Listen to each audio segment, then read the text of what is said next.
So ito, working pa na siya.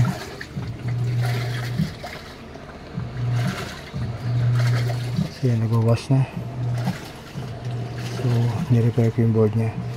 Ang sira nito, hindi gumagana yung start button, tumutunog lang, ting ting ting, yan lang, walang function, pero nagpa-power on siya. Yan, so sira yung board niya, nirepair ko.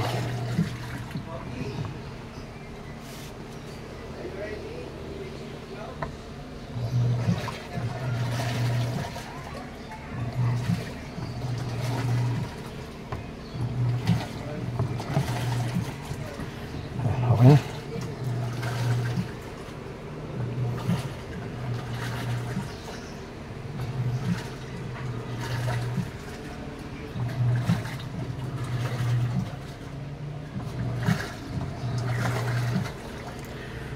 Ito ang aking soldering iron.